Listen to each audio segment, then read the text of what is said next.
Hello everyone, welcome back to another episode of Francis Entertainment Center.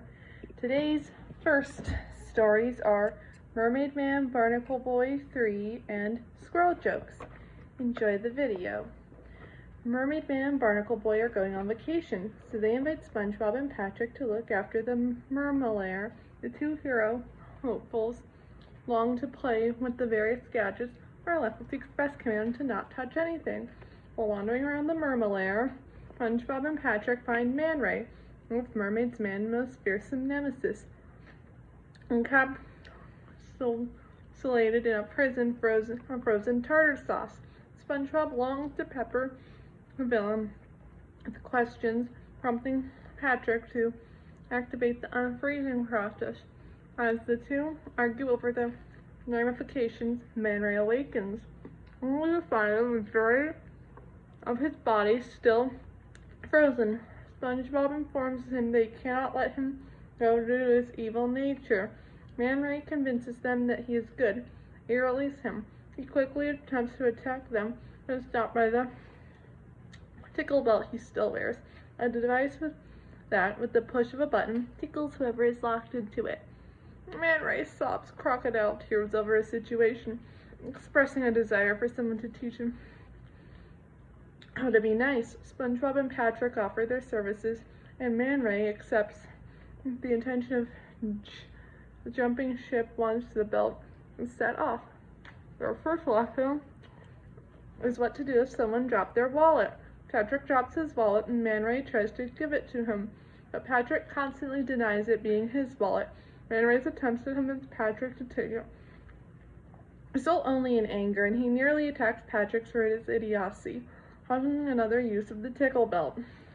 The second lesson, involving helping someone carry a heavy object, does not go any better.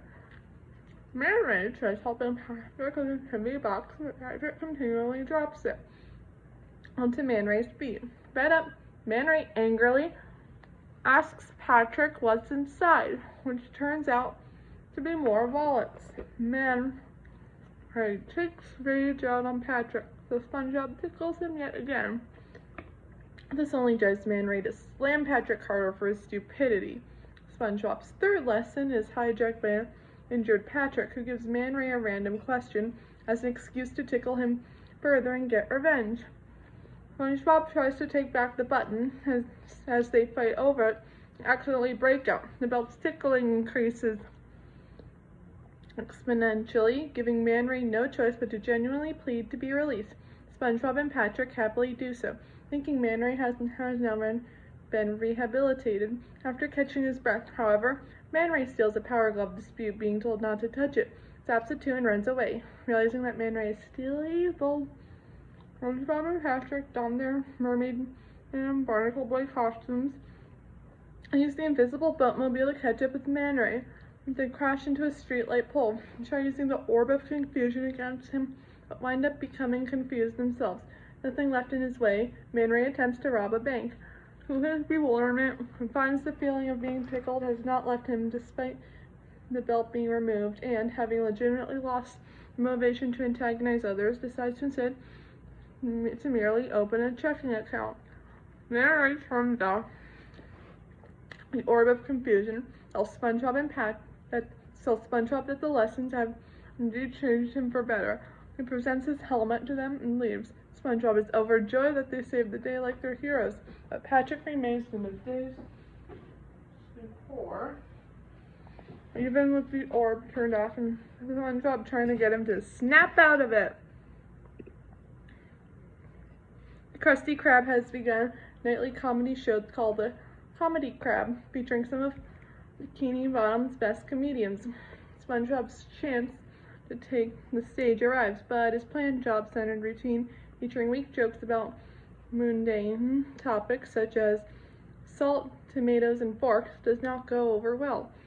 As the hecklers, even Patrick, jeer, SpongeBob tries to make a witty observation, only thing to get a laugh. He notices Sandy's buck teeth and starts joking about them, and earns chuckles from the audience. SpongeBob begins telling more squirrel jokes, unintentionally demeaning Sandy's kind. By talking about how smelly and stupid squirrels supposedly are, that get the entire crowd roaring with laughter, except for Sandy. After his act, Sandy confronts SpongeBob backstage and tells him his jokes are hurtful, but he insists that it's just an act, and assures her that everyone knows you're the smartest creature in Bikini Bottom.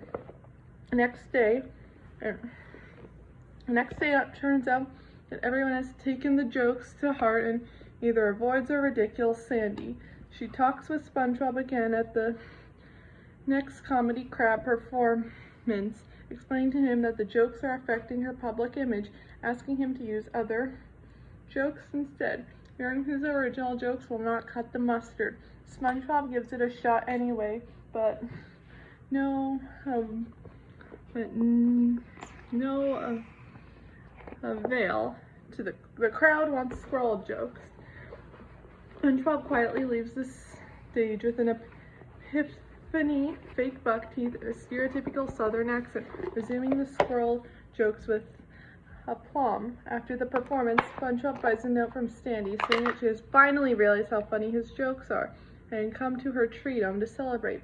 When he visits her, however, Sandy looks and acts exactly as his jokes make her out to be. An idiotic, clueless yokel. Sandy has SpongeBob literally glued to his seat so he will not fall off. He removes his water helmet to serve as a vase for his flowers. When SpongeBob starts to dehydrate, he begs for water, so Sandy pops a hose in his mouth to fill him up. Only after SpongeBob has expanded to fill every inch of the tree dome does he promise to quit telling squirrel jokes. At the following comedy crab event, SpongeBob ate a show on his squirrel jokes, like Sandy wanted him to. So SpongeBob starts with a single toned-down squirrel joke and springboards into making fun of everyone else, including fish, crabs, and even himself. The crowd jovially laughs at themselves. SpongeBob and Sandy give each other a thumbs up, affirming their restored friendship before SpongeBob continues to joke a night away, as he prepares to joke about starfish.